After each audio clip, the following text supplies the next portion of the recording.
Uh, Background music? No, I don't hear any background music. Oh Very yeah, good. what? 'Cause somebody just decided to throw a party in the backyard, like right now.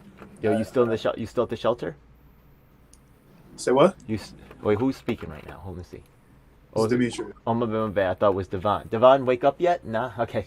So I just heard it in the thing. Yeah. I wasn't even looking at the screen. Don't worry about it, Demetrius. I don't hear a thing. Yeah. You good? Yeah. All right. Hold up. Okay. I'm just making sure. All right. Let me add one more thing here. I do hear a little whooshing sound there. Okay. Give me a second. I'm just checking the display capture. Yeah. Okay. The main display. Okay. This one. Okay. Yeah. Okay. So I'm switching over. Sorry guys, just thanks for your patience. Yeah, okay. This is good, it's capturing, okay. There we go. There we go. Okay, so we are live. It's capturing the screen in a funny way. Ugh. Sorry, I'm gonna resize it. Yeah, okay, I'm gonna change the sizing. I'm so sorry about that, guys, okay? Give me a second. So sorry about that. Okay. Switching to the display over here. Audio display capture 2. Okay, we're gonna change that to display capture Oh 2. shit, Okay, Ira. should be good.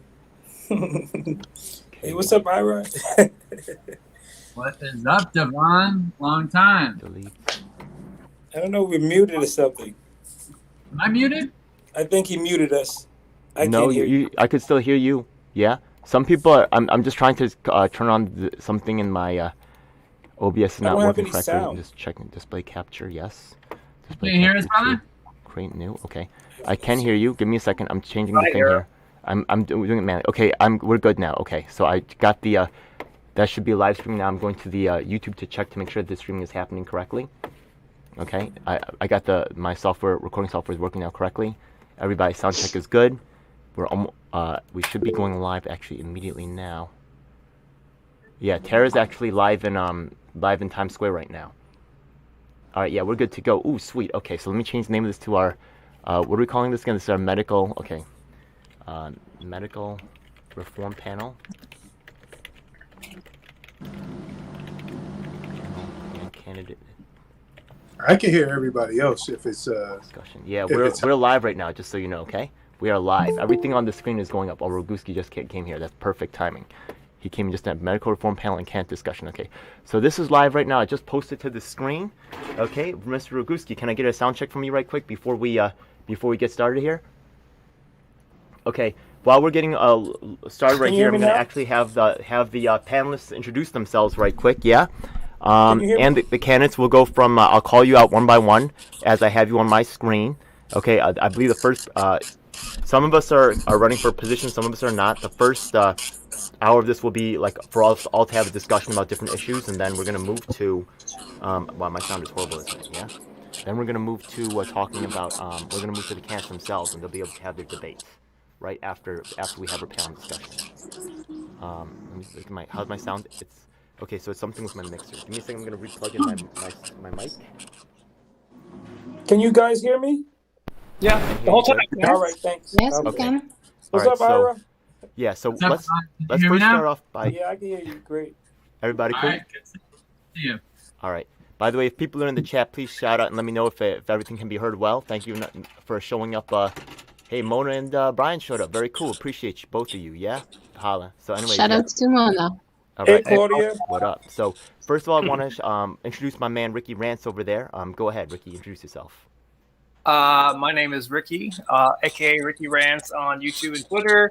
I'm from New York City, and I'm an organizer for Medicare for All events across the country. That's it.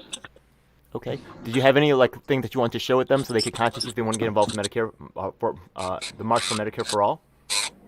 If you want to get involved with Medicare for All events, go to m4all.org. M, the number 4, M, the number 4, all.org. Just so you know, we have some candidates here tonight. We even have some mayoral candidates here. So it's possible that we could have our very first mayoral, endorsement of Medicare for All month. That would be fantastic. We could lock that in time. We're going to see, yeah? What about, next I have Demetrius. Go ahead and introduce yourself. Hi everybody. I'm Demetrius Wilson. I'm running for New York City Council District 9, which is central to Upper Harlem. And you could, I have a lot to say. But if you want to, look me up, you could look at my website, Demetrius Wilson or dwilsoncampaign.com, and it'll tell you a lot about me. Okay, and I'm so glad that we got to see you this time. Last time I know we missed you. I'll make sure that we put your links in the description or the comments below. Yeah, Demetrius Wilson, definitely cool guy. I appreciate our time together. Also we have Claudia. Go ahead, I'll let you introduce yourself. Hello guys, I'm Claudia. I'm from Poland. Currently, I'm finishing my master degree in molecular biologist, and besides that, I hang around with current leftists with Ricky and Ed and others.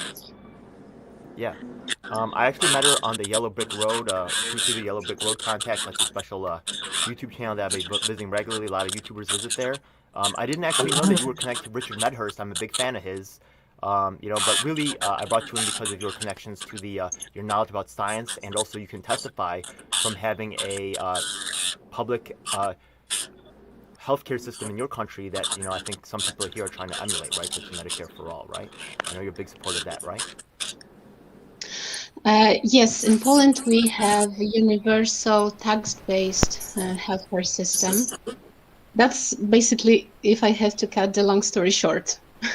Okay. If I have to give more details, our main government unit that is responsible for payer functions for all healthcare insurance is called National Health Fund, and it's basically based on on our taxes. Every person pays different types of premiums. For example, healthcare insurance premiums.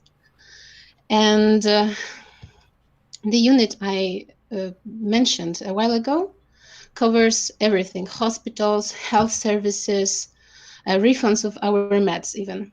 Yes. Okay, so absolutely your perspective will be valuable because we want to study other systems that are working, not working, things like that, and find out what we can do to implement such systems here, right? And I'm very happy to give my point of view. Thank you. One of the coolest interviews I had with candidates so far, Ira Seidman over there. I definitely encourage you guys to watch that interview right there.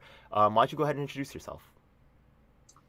As per usual, I would love to introduce myself. My name is Ira Seidman. I am running for mayor of New York. Yes, New York City native. And for me, I'm so excited to be here because I'm with like-minded people. Some folks are here because they're fed up with what they see. Some people are here because they don't know what else to do. This is some, their last resort. They tried doing it the normal way, and now they want to run for office or they want to get active in the streets, whatever it is. For me, the words I use are the government is corrupt, right? It's not meant to be a downer and sound hopeless, like there's nothing we can do. It just means the government's corrupt, and if we say the words, we can start doing something about it. So that's what my campaign's all about. I want to decentralize the power. I want to say the words the government is corrupt so that maybe tomorrow it can represent us a little bit better. How can people find about your campaign? I'm a fan, right? You got that Central Park hangout too, right? Well, how can we get involved with that? Totally. So SeidmanForMayor.com, it's going to have more information than you could possibly know what to do with. From there, you can blow up my email, social media, and then I have a speaker's corner every week in a different part of the city. So I'll be in a borough near you, hopefully real soon. The calendar is on my website. I don't take donations. You can see everything I've spent money on. I've spent like $450 so far. So to me, what we're doing tonight is what democracy looks like. This is how I get the word out, and I can't wait to learn from everyone here tonight. And you did a great job as always, man. Nice job, Ira. Now, my man James Roguski, right? He's actually worked with, just so you know, I was a participant in the Tulsi campaign. There was a guy who was actually trying to become the run for Surgeon General. His name was Rushniak, and my man James has done quite a bit of work with him. That was pretty cool. He's had a lot to say about the COVID thing, and honestly, he's just someone that I really look up to. So he's real cool with some, and I'll let him introduce some of the things. He's always doing so many things, but I'll let him talk about what he's got going on. Go ahead, James. I'm going to keep it really short. Everything I do is on jamesroguski.com, JamesRoguski.com. I've been in the natural health world for, I guess it's 25 years now. My first book and website attached to it is yourdoctorisaliar.com. And I stand by that. The book was about 12 years old, and it's more true today than it was 12 years ago. I know that this particular meeting is about Medicare for all, and I'd like to ask people one question. Have you read the proposed legislation? I'll leave it there. Okay, that's cool. So I guess we could all take a moment to answer that. I'll say no, because I don't think the legislation has really been written yet, and I think the Medicare for All march with the that I'm organizer with Ricky on. Ricky's doing a kick-ass job. You need to get to know Ricky, James. I don't know if you, but I have a lot of hope for him in terms of holding down New York. But as in terms of the Medicare for All, there's people with different viewpoints who are coming together, right, for our shared vision of Medicare for All. There's different ideas and conceptualizations of that plan. Some people are for Bernie's plan, some people are for, like, maybe Tulsi's plan a little bit more, but we're coming together. We're seeing what we could agree on. So that's my answer to that. Does anybody else want to answer that question? Yes, no, maybe? Go ahead. Yeah, I'll jump in. I think I sort of agree with DJ, just that, like, I don't think there's been a formal plan put forth. There's, like, politicians are always bouncing ideas around, and it's sort of a buzzword. It's sort of, it's code for we want everyone to have some kind of health care. But I think just the way Medicare is set up right now, there's a lot of fraud. I don't think it'll scale to the level of another few 100 million people on it. So yeah, the devil is in the details, and I get what you're saying, Jim. It's not gonna, we could say Medicare for all day, but we really do need to implement it the right way. So I'm excited to see, what other people have to say about that tonight. Okay, I saw Demetrius also want to say something. I definitely want to hear from him. Yeah, just to add on to that, I would say that, you guys already said everybody's got a different idea. Even within the framework of calling it Medicare for All, that's the term we use, but it doesn't necessarily have to be a Medicare system. The overarching, the umbrella term is really universal health care. And, that is what I am an advocate for. It could be through Medicare, like expanding Medicare to everyone. That's kind of like that's like taking a system that we have and then just expanding it to everybody. But it doesn't have to be that way. We could start, we can build a system from the ground up that is built for everyone, which would essentially achieve the same goal. So, Medicare for All is Bernie's plan, and basically everybody kind of branches off that, be it Tulsi or Elizabeth Warren or whoever. But like I said, it doesn't have to be that way. We could call it whatever we want, provided everyone gets health care. Okay, I appreciate that. Anybody else want to comment? Go ahead, Ricky. Sure. I mean, we have two Medicare for All bills, right? And we have the brand new one that Pramila Jayapal just released this year, but we haven't seen a new Senate bill. Bernie Sanders does the Senate bill. Pramila Jayapal does the House bill. We don't have that new Senate bill. I would love to see a new Senate bill just to see where we're at, but we just don't have that yet. I think what's most important for Medicare for All, and that we should all be fighting for as we fight for Medicare for All, is making sure that we have a national single-payer system where everyone is provided with everything that they need, free at the point of service. I think that's what's most important. We really have to get the terminology down, because we're gonna, it's a fight, and we're going to be fighting against some really big money institutions here. But as long as we know our terminology and we know what we're going in there fighting for, it makes the battle so much easier. So that's what I have to say. Okay. Does anybody else want to comment? Okay. So yeah, hi. I'm Devon Nash, yeah, and I'm just an advocate for the people. I talk on a lot of different sets with the CCA, College Initiative, through John Jay. And the thing with the system that's running now mainly is because it's not the system that's broken, it's the people that's in the system. It's the long-standing bureaucracy run by a lot of the pharmaceuticals, the lobbyists, and those are the people that we need to get out of there. We need to get they're in other people's influence that's not in the best interest of the people. And one thing about the insurance that I have just general insurance, and I have to wait 2 years to see the eye doctor when it should be one, a year to see the dentist when it should be every 6 months. And, it's like if you don't have, or if you're not paying a certain price in premium, or you don't have a certain union or a certain backing, your health coverage basically sucks. And it's a lot to do with the government. A lot of the money is being redistributed in wrong ways. And because of that, uh, the influence, it's the influence that's driving our economy, our systems in all kind of directions. And I really believe that we just need to hit the stop button, and just, restructure the whole thing. Take all those people out of there and put other people in there. But we just don't know who to put in there because, they start out nice, and then people get the whispering and the influence starts, kicking in, and then we're back to where we at. So Yeah. it's like a never-ending story. We can ask legislation to do this or do that, but they'll come in the middle of the night, or they'll put in the bill. Okay, we'll give you that, but we got to tack this in there with it. And because you really need this, you're taking something that's going to do far worse damage than what you're getting in return. Okay. So it's like we're always in a never-ending battle, and a lot of the politicians and people in government are so crooked and so influenced by the money. And I feel like people should not, especially politicians, they should not take personal money, or they should not be paid, to speak in engagements, $2-3 million for speaking engagements, and they only speak for 5 minutes or 2 minutes.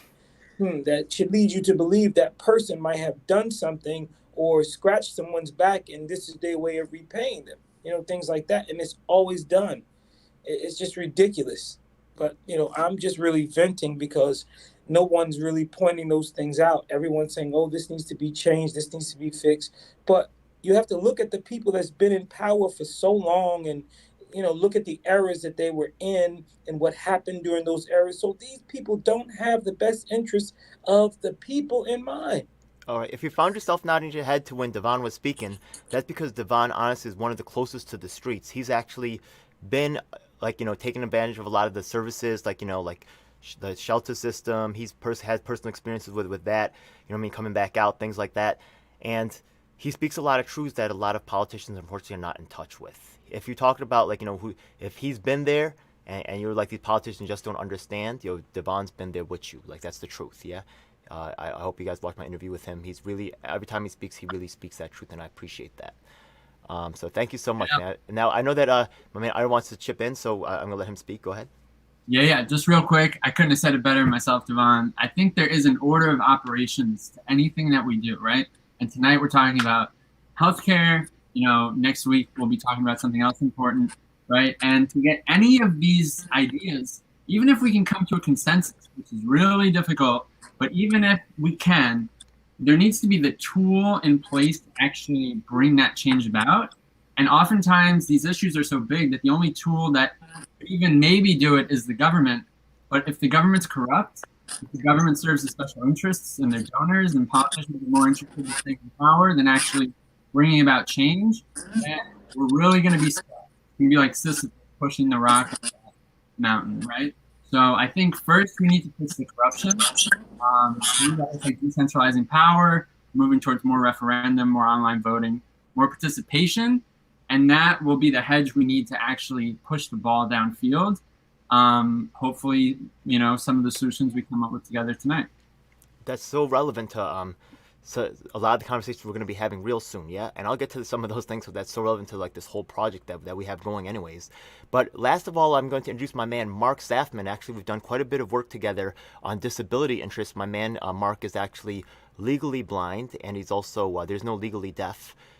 Even though he's legally blind, he has this screen makes it super large, so he's trying to read off the screen.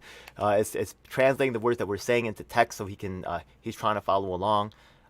Actually, he's an inspiration to me, and out of the people that work with the Tulsi campaign here in New York, he's really achieved the most. And I'm just so proud to just have him on board. Thank you so much. So, Mark, go ahead, say what's up. Mark, you're muted. Mark, you're muted. Mark, can you even hear me? Mark probably cannot even hear me. He's not looking at the screen anymore. Mark, you're muted. Can you unmute him? I don't think so. Yeah, Mark, you're muted. It's okay. Yeah, let me see if I can. No, I cannot unmute him. Okay. Well, we'll get to him soon. Yeah, Mark, I'm sorry about that. Yeah. Okay.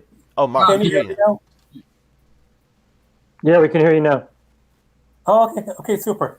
Actually, I'm deafblind, and I actually just heard this week or last week I used to work for J.P. Morgan.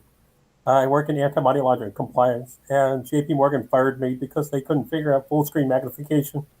And then they hired me. I was a consultant, and then they hired me full-time permanent instead of me suing them back then. And for 6 years or so, there was just all sorts of problems. And they retaliated against me, trying to give me a written warning one day, like a few months after I had my mid-year review. They just walked into my office and said, you're being unprofessional. And I was kind of like, you know what, that's really crazy. And after 6 years, I told them off.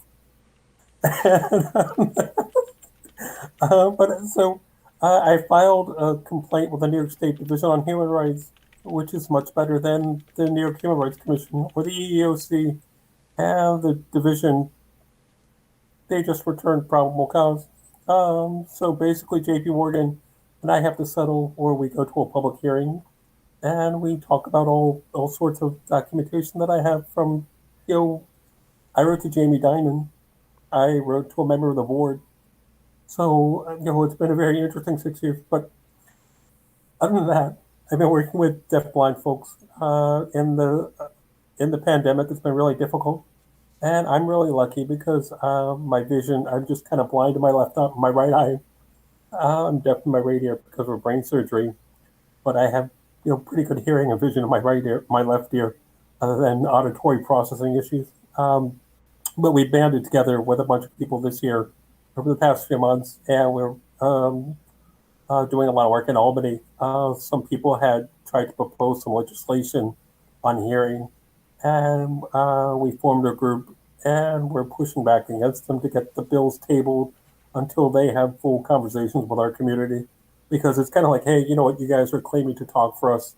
And I know just from talking with more deafblind people around New York, they're kind of like, no, we despise these people.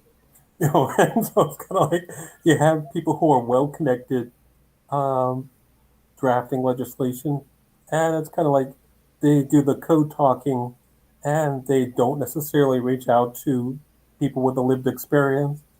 And that's what just breaking through to progressives, it's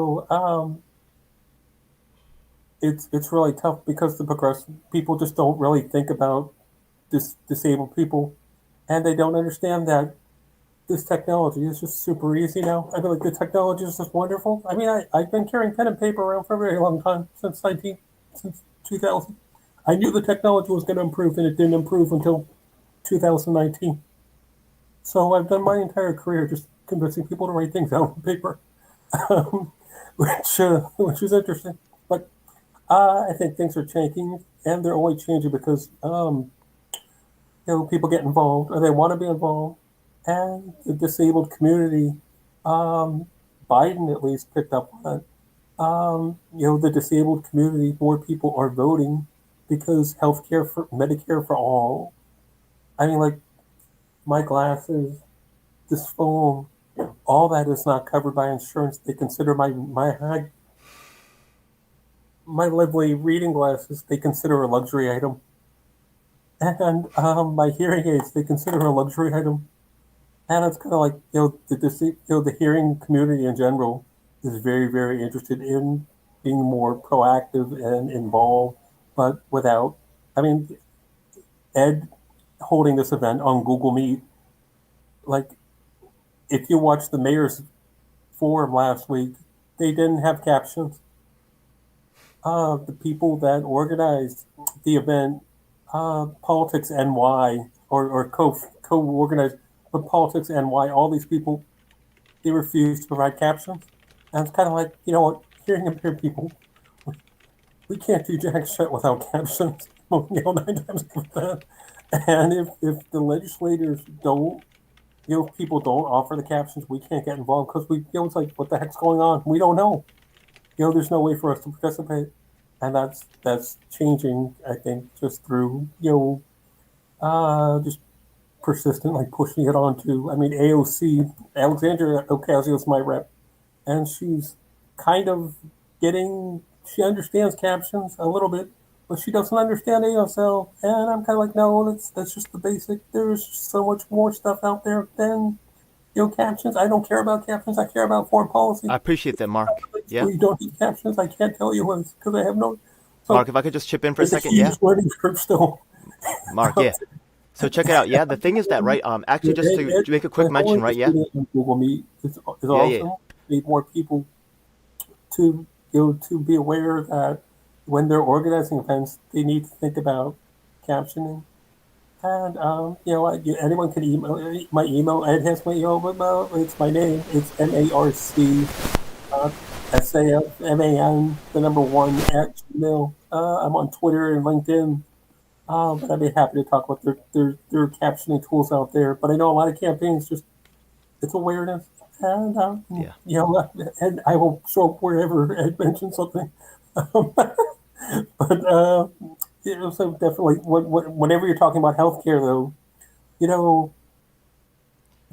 I make sure that you get taken care of, Mark. I've been asking every candidate. You guys know this. I've been asking every candidate about disability issues. You know what I mean? And a lot of these candidates say that they care about the people. You can see that they obviously do not. And people need My to man's focus talking about on race and ethnicity of the disabled persons.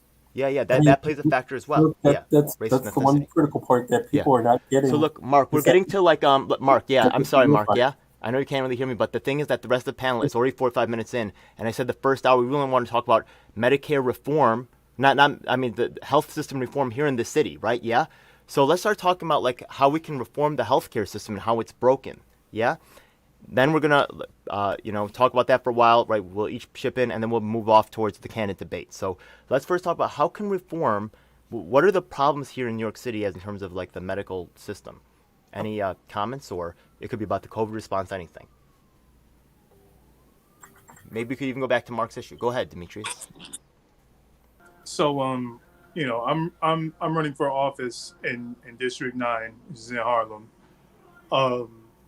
So this is close to home for me because we have like some of the worst health outcomes in the country, aside from like really like kind of deep red states, like you know those sort of like backwoods places. Like aside from those, Harlem is among the worst. And the problem is, you know, because we don't have a single payer system, because we have this very convoluted insurance, kind of middleman on top of a middleman system, even though, we have Harlem Hospital and most of the clinics in the area will take a public option, they're not funded particularly well. And we also have a high immigrant population around here. That is the race with William Allen. He is technically not an opponent since I'm an independent. He's in the Democratic primary and I'm not, but yes, District 9 has William Allen. But yeah, because we have a high immigrant population, there's a lot of folks that don't even have the public option. We need a Medicare for all system, or again, a sort of universal healthcare, single payer system, because it would cut out those middlemen, and everyone would have access to the same level of care, regardless of whether they have the money to pay for it or not. As of right now, because it's so divided, I mean, we got all kinds of the diabetes, heart issues, obesity, everything under the sun is all over the place here, and we just don't. Like the hospitals, the clinics don't have the proper resources to really give us the proper care we should. And I know those people are working hard, but it's just not there. You got to do better.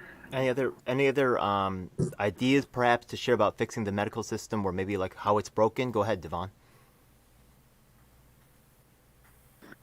Yeah, a lot of things with the healthcare system is that they don't have like a backup plan, a follow-up plan, especially when it comes to special diet. Like you notice, like in a lot of predominantly neighborhoods, with low-income neighborhoods, I'm not just going to say black, white, or anything because it's all over.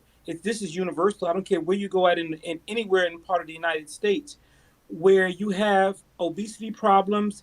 Those areas lack fresh produce, fresh vegetables. Everything is basically canned or prepackaged.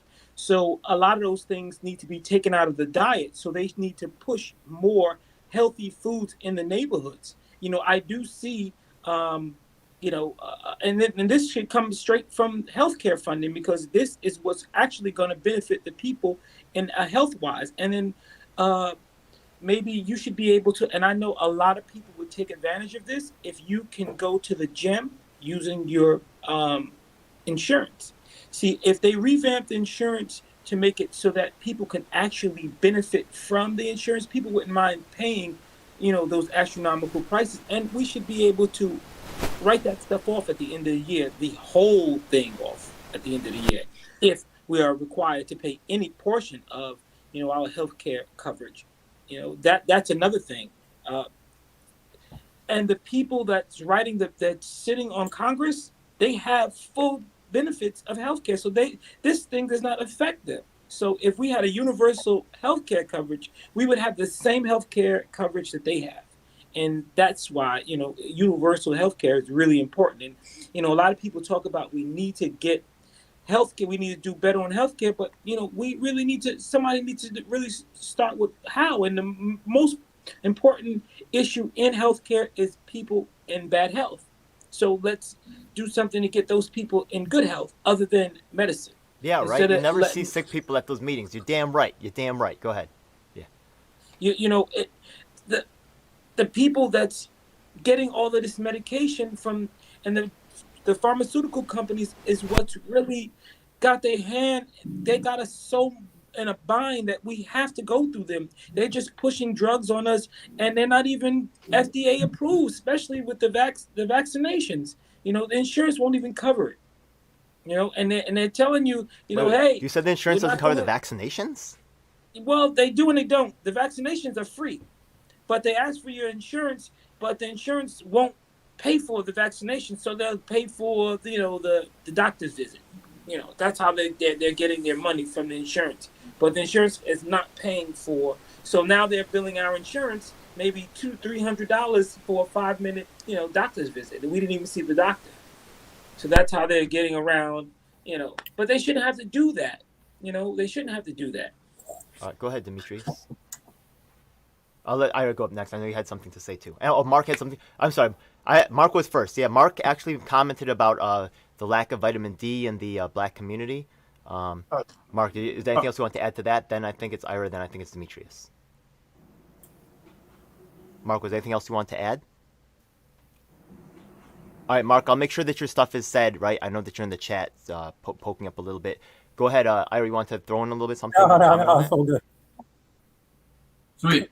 Yeah, I just... definitely email me. I know, there's a lot of good ideas for the Harlem district. I know William's a very nice man, but he's definitely entrenched in, the neoliberal feel-good Al Sharpton area.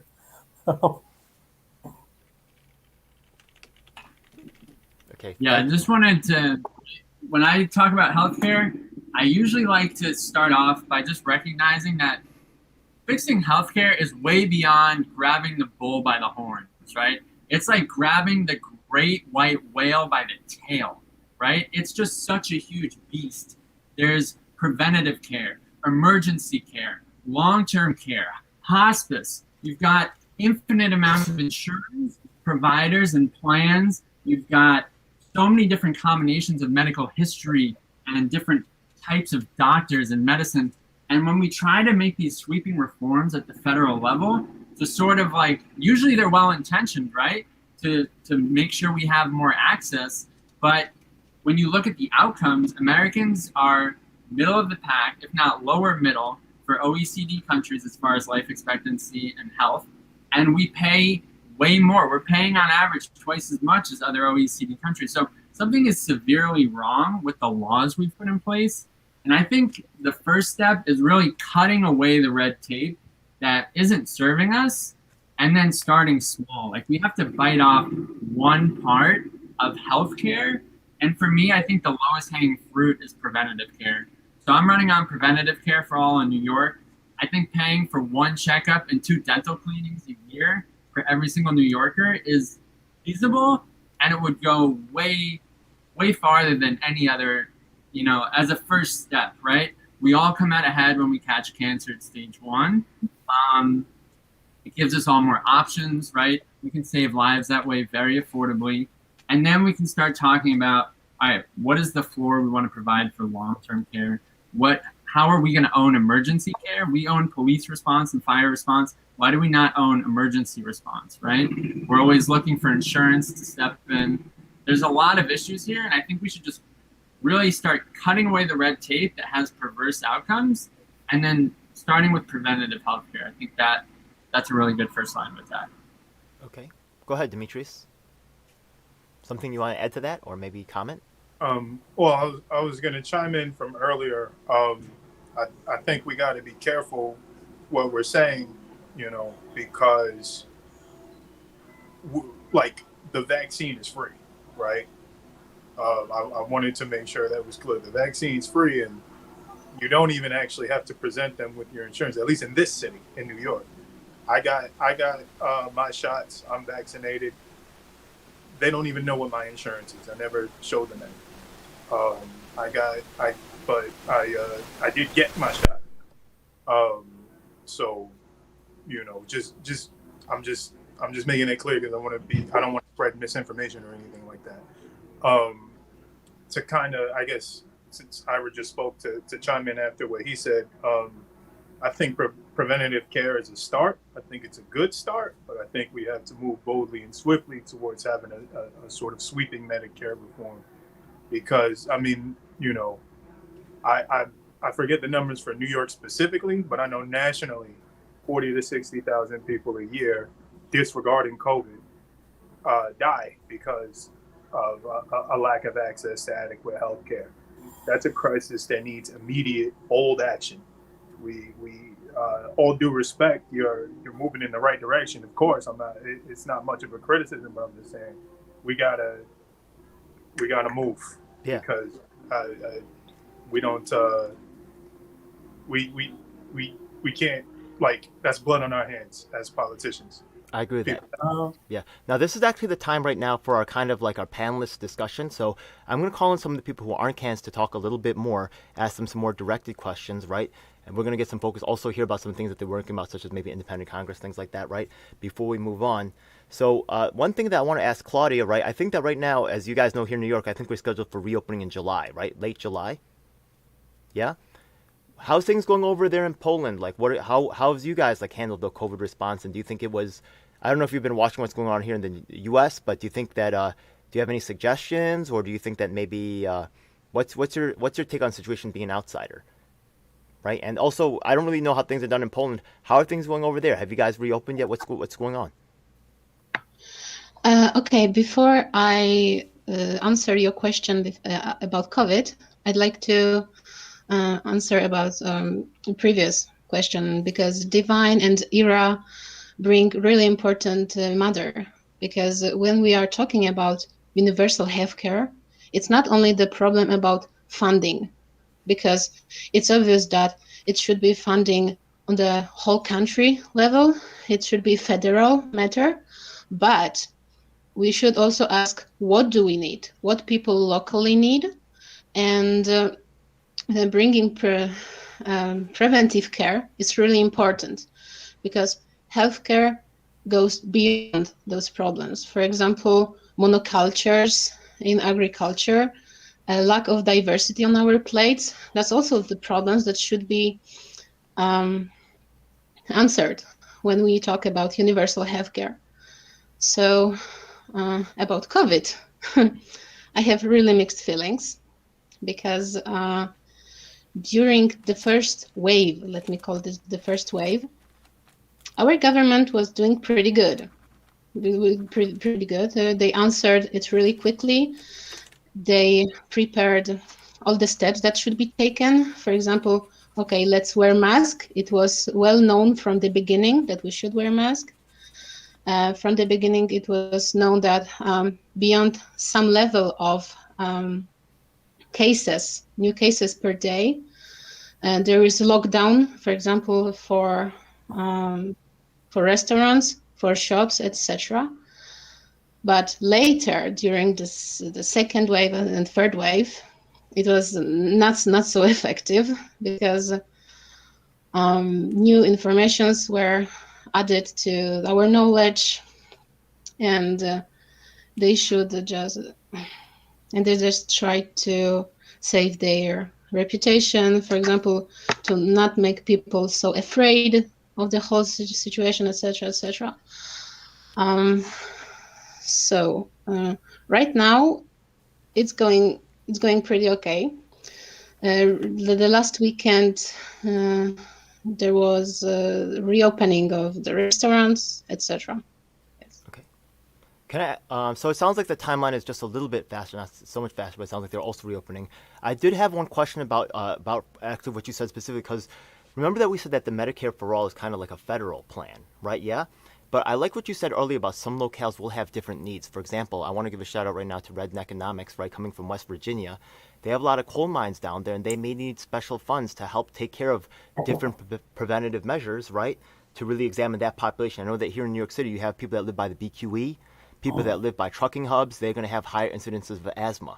So maybe, right, when we talk about building preventative care, how will we make, in terms of it, where you at, I believe you're in Poland, right? How do localities make sure that they receive, right, appropriate, preventative care versus federal, right? Because what's good for everybody isn't necessarily good for one locality. So do you know, like, how is balance structured between the local and the federal level? Maybe, I know that's asking real specifically. I know you're really here because you're a scientist, not really so much the political thing, but maybe you know? Yes, I'm not that well versed how everything works between local governments and federal governments, but it works from bottom levels to the top. Let me say, we have local governments that have meetings, and they just ask very often. Ask local people, even from villages, what do they need? What is the local concerns? For example, if there are more cases of diseases, or for example, the local hospital isn't working, and it goes from lower levels to upper levels, and for example, okay, I can give you an example of my local community, because I live in Warsaw, which is capital city of Poland, and I'm privileged to live in this big city because I have a good because I have a good healthcare in my city. But for example, my far family that lives in villages don't have a really good connection to bigger hospitals. So there is a not big problem with lack of healthcare, but for example, with transportation. There are a lot of people in those villages that cannot simply go there. And for example, there was a big problem with transportation, the public transportation, because in Poland, the culture of having, for example, more than one car or own family is not so popular like in the United States. So there was a big campaign of having having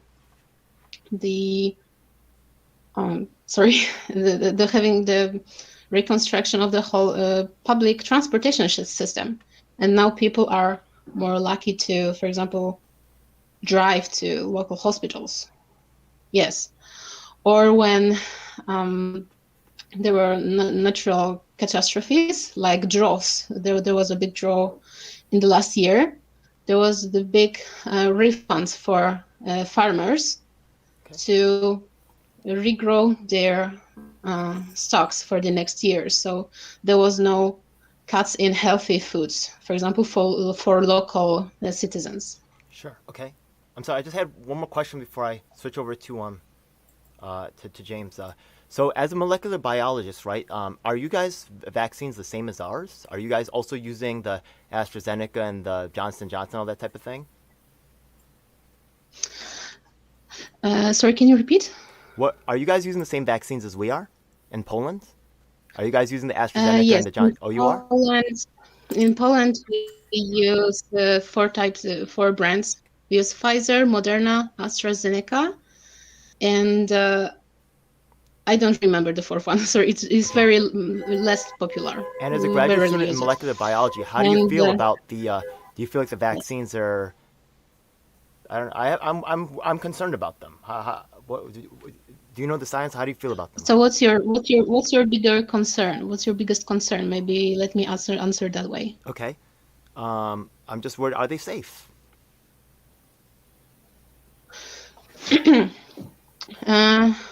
Okay, so maybe let's start with AstraZeneca, which is I'm not the biggest fan of, because there were more and more cases of blood clots, which I'm not sure how the molecular mechanism works, how they develop in our bodies. And I was at first really weirded out, because, okay, it should be safe and okay. But with more and more cases, I'd like to say it's okay that, for example, in different European countries, there are retrials. They retested how it works and if they are really safe. For example, if I'm not mistaken, in Sweden and in Netherlands, they were pushed back. In Poland, we still use it because, if I'm not mistaken, we don't have any cases of those side effects yet. Actually, I am most positive about those mRNA types of vaccines, despite of voices that we can hear that this molecule can alternate our genome, and it basically cannot. let me cut the long story short. I can give you guys the long lecture how it works, how mRNA cannot randomly insert itself in our genome just like that. And if I'd have to choose between those types of different types of vaccines, I'd more likely choose mRNA. But let me correct one thing. I'm not a fan of those big pharmaceutical companies. Are any of the vaccines not mRNA? Pfizer, Well, okay, yeah. Sorry? Are any of the vaccines not mRNA? Which ones are the safest? Which ones are the mRNA ones then? I can't say which one is the safest, because I am not the medical professional. I can say only from perspective of my field. Like, I am a molecular biologist, and in my opinion, the mechanism of mRNA vaccines is the most interesting and the most, for example, neutral for our cells. Okay, thank you for that. Yeah. All right. So yes. I also want to get right. We're running a little bit over time. That's fine though. Go ahead, James. Now this thing, just so you know, the New York City Council is actually, a majority seats are set to flip. So control of the city is up in a way that has not been available before historically. So this is an amazing race, but that's just on a local level. But this actually right here, this is just the beginning right here. What you see right here, this is not an ending. This is a beginning. And go ahead, James, tell them about it.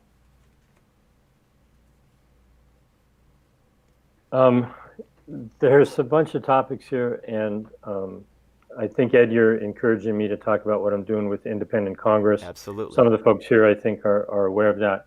I'm going to take a different approach than you might have expected. What I'm seeing, not necessarily in this call, but just out in the world in general, is a disconnect in language that's being used in the media and by politicians and alternative media and all that stuff. They don't seem to be truly connecting to the needs of people. And I'm a fact-based guy. I was going to swear, but I'll bring that back. I don't mess with people's emotions to try to sway them, promise them the world so they vote for you or that kind of thing. What I would encourage people to do is to stop telling others what they should do. Shut up and ask questions and listen. And if you're seeking votes, you'll probably get more votes because they'll go, hey, that guy, he listened to me. I think one of the biggest problems that we have is that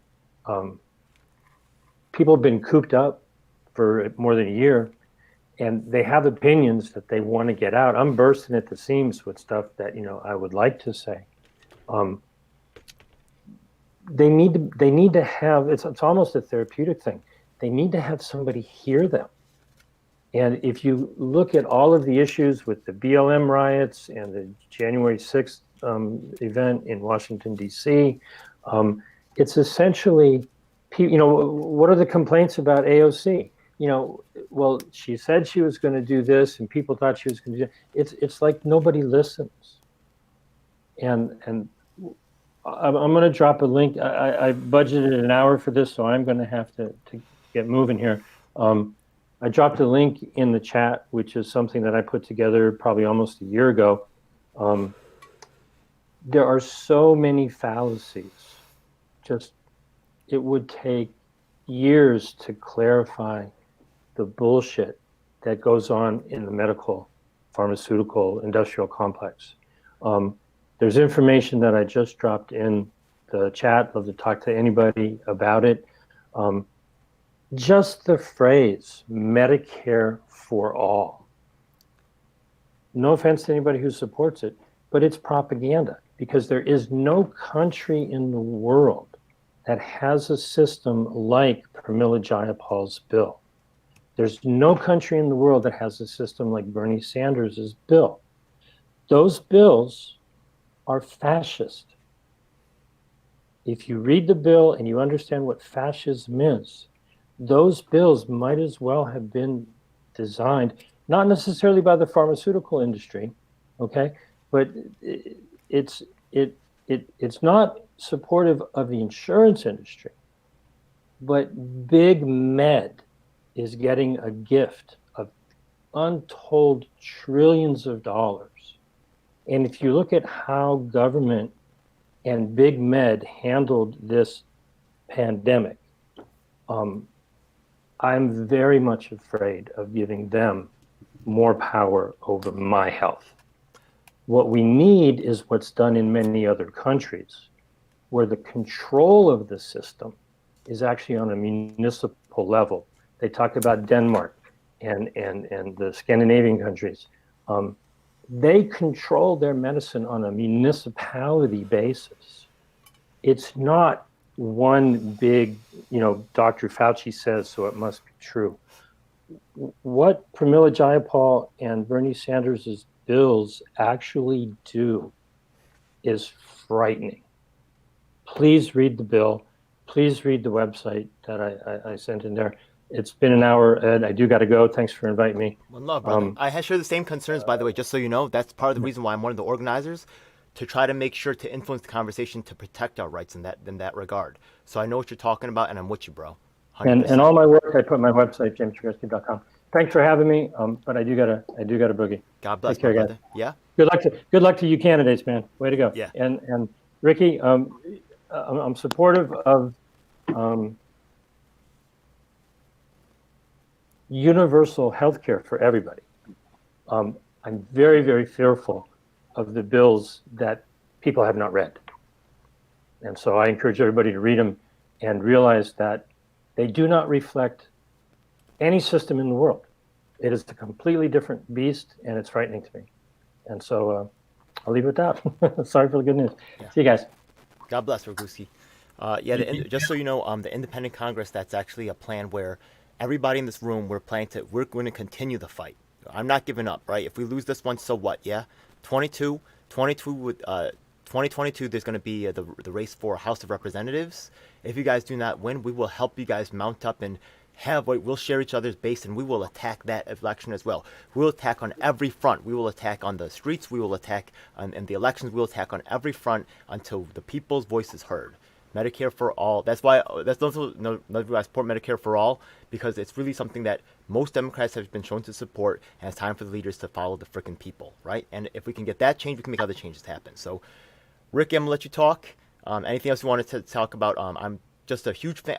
I meet a lot of activists in the game, right? Yeah, some of them talk big, but they're not ready to do the grind work. Ricky is ready to do the grind work. I love you for that. Yeah, God bless. So go ahead. Anything else you want to share with Medicare for All March? No, just that I want, I think everyone should get involved. We're picking up partners left and right across the country. And I do echo some of what James was feeling, because, everything in America is a racket. I echo what Ira's been saying, even, like everything in this country is a racket. Even when you think you have a new path to something else, it can be corrupted just like that. So I do feel like part of the March for Medicare for All is not just demanding this thing, this idea, and there's new bills every couple of years, so it changes. The idea of Medicare for All can be so many different things. It can change so many different times over the next decade, before we actually get this thing. And I think part of that fight is also really understanding what you're fighting for, and really taking the messaging and making it your own. Don't let the politicians tell you what it is. Yeah. Demand a certain thing. So it's very clear when you're going out there in the streets all around the country that we want this. We want a universal system that's free at the point of service, and it can't be infiltrated this way. And that's going to take a team of people. It's going to take like health industry people that really, really know the system really, really well. So we have to continue to recruit. It's great to have the activists, but we also have to have those conversations about messaging. How do we, and we be having those conversations. Come and join our meetings, straight up, yeah?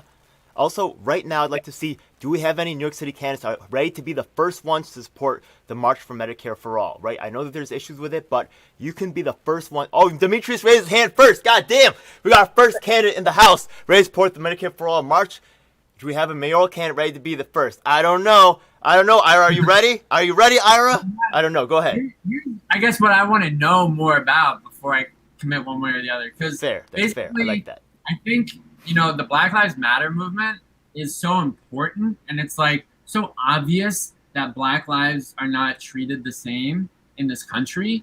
But then when it sort of like gets reduced to defund the police or whatever, I think that can be an oversimplification or whatever, right?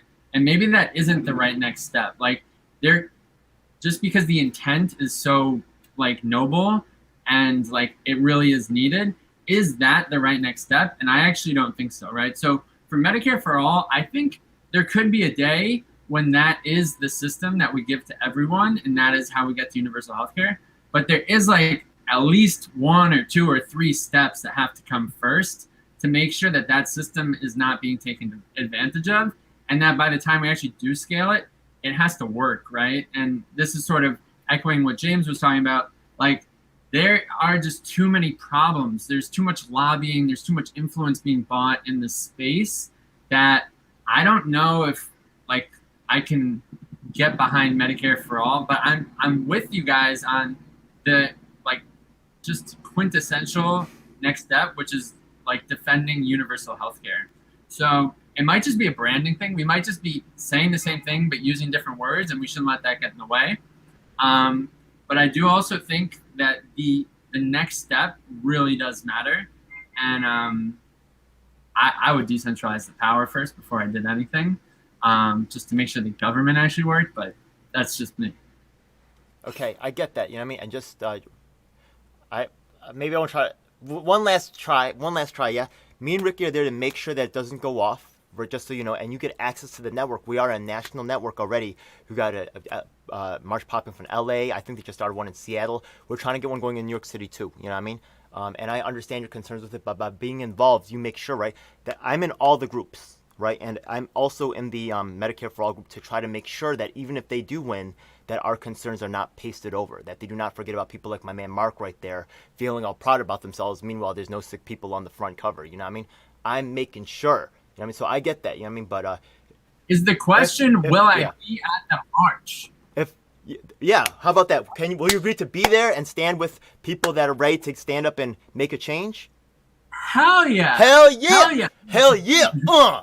That's what democracy looks like, right? That's right. Getting out and saying this is a problem, and people who are willing to talk to each other, and just from the people who are on this meeting right now, I know it's going to be productive, right? There's so many people. Baby, come on, Devon. Devon, you with us? Devon, are you with us or what? Where you at, Devon? Don't say no now, man. You're the last one. Come on now. What? I show up all kind of places. Huh? You coming with us? Yeah, of course I'm gonna. Hell yes. That's progress, baby. That's what I'm talking about. I like it. Thank you so much, man. Thank you so much. Yeah, Mark, we're about to get to the candidate debate right here. And we'll talk about our own specific things. But Mark, anything last thing you want to share before we get rid of the panelists and just focus on the candidates themselves?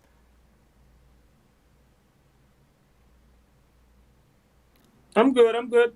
We can move along. All right. So Claudia, anything else? I think that's. So we're gonna come now. We're gonna go focus on the candidates now. So thanks again to all the panelists for showing up. I hope you guys will still be joining us in the chat. Now we're gonna focus on the candidates and talk about their runs and their plans for medical reform and COVID response. Yeah. Thank you so much, guys, for providing your perspectives. God bless, and we will keep you in the conversation. Yeah. Check out. We got a lot more. Go ahead, Claudia. What? I said it was really nice to talk to you all, guys. Thank you. Very nice to meet y'all. Have a good one, guys. Around, but... Thank you. All right, so I guess we'll start off. I guess probably most of the interest is going to be with the mayoral candidate. So Ira, just from today's little conversation, you lay out some of your stuff. How do you feel about this whole medical reform thing? What are your plans for reforming the healthcare in our community, and also what's your take on the COVID response thing? A lot of people said mandatory vaccination, stuff like that. Where are you going to go with that? Yeah, totally. So I have three main plans that I think are the best next steps. And then before I even lay those out, I just want to make it clear, I'm 25 years old and I couldn't possibly have all the answers. The only difference between me and the other candidates running for mayor is that I'm willing to say that, right? Everyone else sort of leads with, oh, well, I have the experience, I've done this, I have, the connections to get it done. It's like, no, you don't. Nobody has all the answers to fix healthcare in New York City.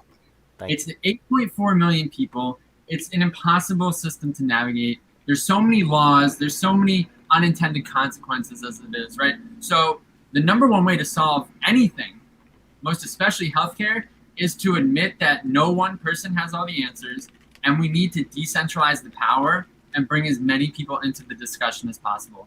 So to me, that looks like more online voting. I would want everyone on this call to be able to propose laws that they see in their own communities and their own experience, and then they can start their own campaigns to make those proposals become actual legislation in New York. So in my campaign promise, running for mayor, is that if something gets 60% approval by referendum that starts on online voting, I would sign it, no questions asked, even if I didn't agree with it personally. So I think that's the number one way we can solve any issue, right? We're talking about criminal justice reform, the rent is too high, getting around town, but especially healthcare, right? It's such a beast of an issue to take on. It's going to start by actually bringing as many people into the discussion as possible. For me, the most egregious lapse in healthcare is our mental health care. And we basically closed mental health facilities in the 1960s, and we just let those people loose on the street with no support, and we locked them up when they didn't conform to what we would expect them to do. So that whole idea, that whole model is disgraceful, and I would defund every part of the New York City budget before I let mental health care go unfunded for another year. So I think that's the number one priority. It pays so, like, beyond just being the right thing to do, it pays itself back so quickly, and not locking people up and all the downstream effects and the crime and just the damage that goes to families and communities when we don't fund healthcare, or mental health care. So that's the number one thing I would lead with. I think we need to be getting insurance out of the emergency room. We're basically begging insurance companies to fund our emergency health care, which is insane. It's like, if the cops show up or the fire department shows up, they don't ask for your insurance, right? They just come because it's an emergency, and it's, you know, what needs to happen, right? So New York City needs to own that burden, and I think the price will actually come down once we get the middle people of insurance out of the emergency room. And then finally, I totally agree with Demetrius, what he was saying earlier about how there is no time to wait. There's been so many years of just neglecting this issue and so much inequality that, like, we need to act immediately. For me, I think preventative care is the, like, lowest hanging fruit / what we can get the furthest for the money. But I agree, there should be task force and campaigns and online voting and everything we can sort of all hands on deck to take on as many issues as possible. So, but those are my top three: mental health care, getting insurance out of the emergency room, and preventative care for all. Okay. Now we have a public advocate, another citywide position. Devon, maybe you have a different take on how would you run your healthcare plan? Agree, disagree? What's going on? Well, I'm really not too sure what to do when it comes to the health plan. So I would definitely start looking into people who are. Henry Ford, he didn't have anything above a 6th grade education. And I remember I read his court case where they tried to take the company away from him, and he argued and he won. And they were saying that, oh, you don't understand, you're old, you can't do this, you can't do that. But, he hired the right people to do the right thing, and that company is still around today. And I'm hoping that people will still be around in the next 100 years. So I think we should start putting qualified people inside these positions, start vetting these people out from early stages, and, helping them develop these people inside the communities so that they can actually help their own community and take care of their communities. A lot of these healthcare providers, they're not in the community. So when the money when people go to the healthcare, it goes to that company. It doesn't go part of the community. So there's no vested interest inside of the communities. This is why people are losing their apartments and their mortgages are behind, because there's no vested interest. Just people are just going to work. The wages are so low, but everything else is high. And it's just, everything is just so out of whack. So the whole structure needs to be revamped on every field, because, stress are one of the main causes. And, you have people working 2 and 3 jobs, and they still can't afford health coverage because the rent and everything, and the rent and food is too high, and the food is no good for you to begin with. So, I don't have a solution. I'm just saying, the way it's going right now, it needs to be revamped. Something dramatic and drastic has to be done because it's just not working. It's just not. That reminds me a lot of my brother Malcolm X. He says that a lot, right? There's the people on the bottom, you're going to find them in a position where they'll be like, anything's better than this, right? Yeah, anything, I'll take anything over what you're giving me now. So I'm in kind of like in that frame of mind myself, you know what I mean? So not just anything. I need a lot. I need 100% better. I need to see a drastic improvement, not just anything. Because if you take anything, that's what it would just be. Just okay, the same, here, more that's the same. enough. Yeah, it's better than what you had before. Yeah, and that needs to stop. All of these issues need to be addressed. Yeah, someone with some kind of sense need to be put. Like our attorney general, our surgeon general. These people gotta have the best interest of the whole people, not just a selected few. I mean, because it starts from the bottom, and like a fine timepiece, it might be 3,000-4,000 intricate pieces in there to make that one watch work. One thing you said earlier was, if the pieces are still broken and still bad, it can't really come together well, and you're damn right about that. Just so you know, because I was in medical school, the way that they try to turn these students into elitists, the way that they try to transform these students into, like, you know, protected, sheltered people that are out of touch with the community starts at a very young age. And they actually, right, I thought that maybe I could go to medical school and change them. No, the administration there is there to keep them in line. If you are going to be someone who's going to create problems for the drug industry, they get rid of you. So the qualified people, right, if you're trying to choose people who are qualified in the current system, there's a reason why the system's broken as it is now. And some of those people who are qualified, you know what I mean, are also sus, you know what I mean? I mean, this is a classic example of lobbying just taking over, right? And the pharmaceutical business just has their hooks so deep into Washington, and then they're kicking dollars back to doctors to prescribe their meds. Yeah. And then we all get stuck footing the bill by either having to work for jobs that our salaries go down because we need to pay for that insurance, which is worth about a third of the salary, or we end up having to foot these huge catastrophic bills ourselves, right? When it goes over our premium. There's a huge catastrophic bill that we're going to have to pay right now with that freaking COVID shit. You know what I mean? I recently made a tweet where I think in Michigan they showed that they're charging service providers are getting paid $400 just for a COVID shot. So you can see they're going crazy now.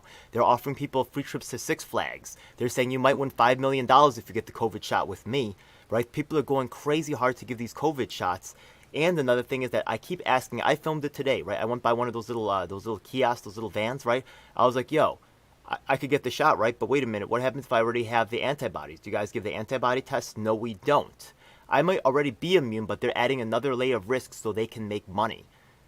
If there's $400 a pop, there's no way they can say no to that. You know, they can make money too fast. People won't say no to that, and if people call them out, they know they're going to get harassed and kicked out of the industry. That's why nobody's saying about it. Naked, open. Go ahead. Where were all the incentives for COVID testing, right? Now all these COVID trucks are coming out of the woodwork. I see them on every corner, but so many of us are already vaccinated, right? Yeah. You know, testing could still help, but the science is showing that, like, vaccinated people aren't really spreading this that much. We needed testing a year ago, right? When we were waiting online for hours and hours with people who had COVID, right? Yeah. So the incentives are just totally our doctors. Yeah, our doctors. Look at what the title is. They're doctors of medicine, not doctors of health. They are there to push medications at you, aka drugs. You get what I mean? They're doctors of medicine, not health. So yeah, 100%. That's what happens. Straight up, yeah. What do you think when they go to those continuing education classes? It's a freaking pharmaceutical commercial. That's what it is. Yeah. So. It's crazy, yeah. Anyways, yeah, Demetrius, you're running. Now you're a little bit more local, right? Yeah, and we talked about some of the ways that local can interact with city versus, right? How are you gonna maybe try to improve health outcomes in your community? You're running for city council for what? Central Harlem, right? Yes, sir. You know, I would be when I get this seat, I would be a city council person, and so I would be holding Ira to account, as he would be the mayor. As you should. So for me, but you know, the thing about it is that the ideas that I have, or I don't even want to just put it on me. Like I said, I follow the data. So the ideas that are consistent with the data don't just work for Harlem, they work everywhere. So, you know, we're talking about a single payer system. You know, that's a debate that goes on globally in other countries, nationwide, and, you know, statewide and locally and what have you. But at every level, it's just a better idea. As I've said before, and I've heard before, economic populism is generally the right direction for any policy. So I'm saying all that to say that as a start, we in Harlem, we desperately need preventative care. My God, do we need it? Well, like I said, we're hit by chronic illness, diabetes, obesity, cancer, all types of things, right? And a lot of it is, half of it is we don't trust doctors because doctors historically have not treated Black people well, and, you know, and other people of color. And the other half of it is that we can't afford to go see a doctor regularly. Um, so the first part is a messaging thing. The first part is a cultural thing. You're going to have to convince us that, you know, it is okay to see doctors these days, that they are here for us. You know, I got a plan to help Central Harlem right now. You down? Check it out, yeah? The thing is that I told you I was in medical school. A couple years ago, I was in a place called Grenada. And the thing is that I asked for was, I want to actually lower the number of death rate in the nation so that I could come back and start running programs to help people here in the United States. Similar to Central Harlem, the main killers were cancer, diabetes, and preventable diseases that would be hugely helpful if they were caught early on. So I worked with the Ministry of Health, right, to try to create a program where we were going to run these ads that were going to be run health screenings for people to detect for diseases of diabetes, cancer, that if caught early on, right, could actually save lives. And another thing is that we were going to run public health. So we're going to make what do they call it? Public health service announcements. You know what I mean? Like they make those little ads where people like make announcements and stuff and say, this is right. You know, go and get screened, right? But also, we have also talked about, look, I've been in the minority communities. I've been at the emergency room, and the doctors, even though the law says they're supposed to take care of you, they reject you and push you away. They they see you as a way to make money off you, so they've diagnosed with diabetes, even though you ain't got it. You know what I mean? Making you take medications that you don't gotta take because they milking Medicaid too. You know what I mean? They dirty too. Not saying that our people are clean too, right? I know people that's also taking drugs out the system. It's dirty on all the levels. The drug companies have figured out how to infiltrate every level from the top right to the doctors at the bottom. It's just all ugly. So maybe we could screen people ourselves, or you know, maybe like there's new people getting licensed nurse practitioners, so we'll show people how to teach people how to find out what's going on, because just sending them to the doctor, we've been disappointed so many times. If they can't do it, if they can't help us, then we'll have to help ourselves. So let's we could all agree to make maybe like a public service announcement. And I'll put that together.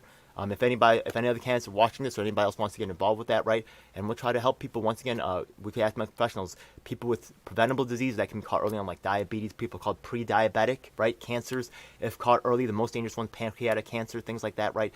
If they're caught early, we can save lives. So we will walk out of this meeting today with the way that we're going to start saving lives today. You get what I mean? Yes, sir. I'm always down for, the solutions, like, especially as of right now, the solution has to start with the community. Hell yeah. And, we got to do for ourselves what government ain't going to do for us.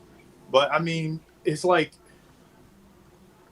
I guess in my vision, one day, it'll actually be like the government will actually be an advocate for people. I would like to be a catalyst for, let me put it like this, because I don't see another catalyst for that change. Yeah. Then I'll do it, right? Like, as Ira said, his phrasing is exactly my phrase. I'm 25 too.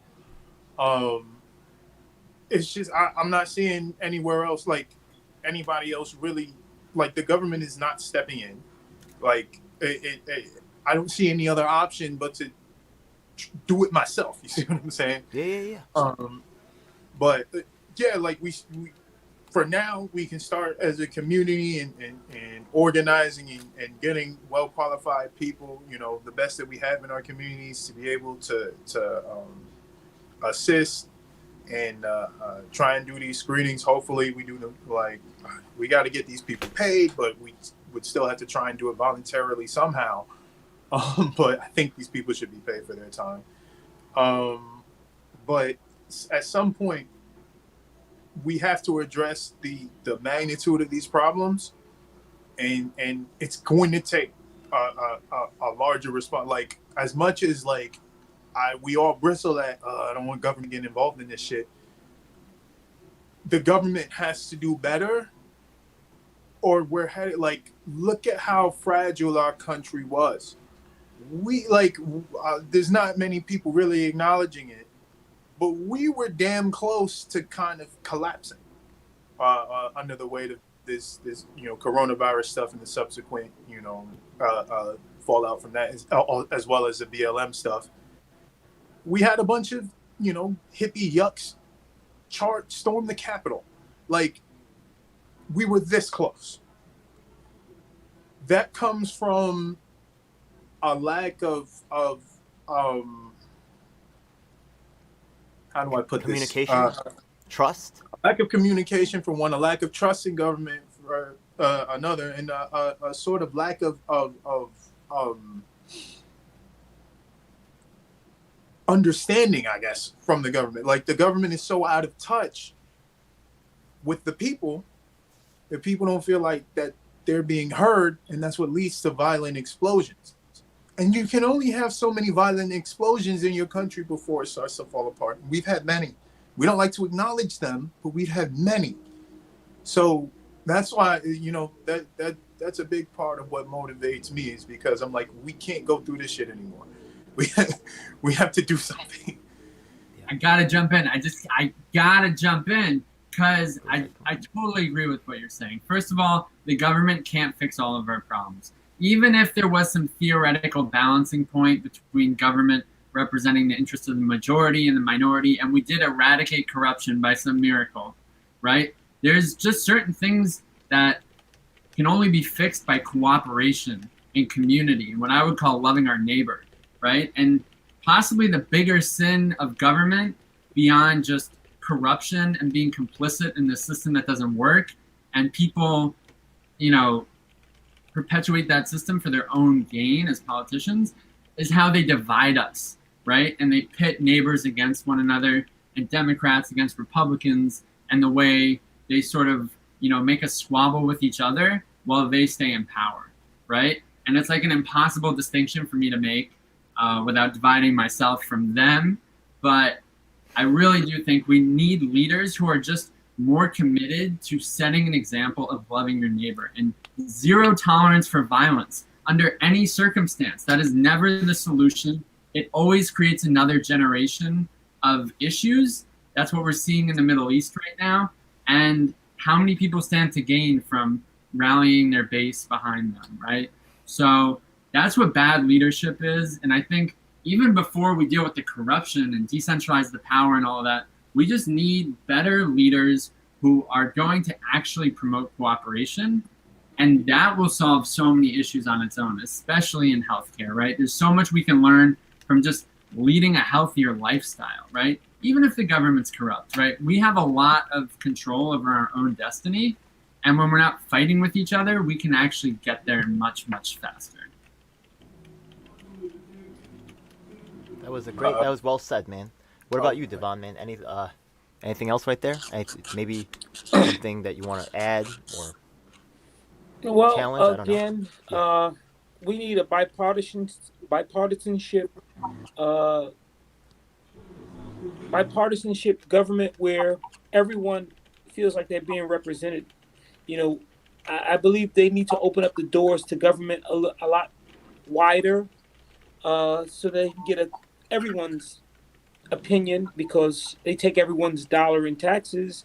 They take everyone's dollar in everything that we do. So if you're accepting their money, then you should be able to accept what they have to say. And a thing is, this country is built basically with a structure. It's built on a structure. And people are not so much not satisfied with their level in the structure. It's just they are dissatisfied with how they're being treated.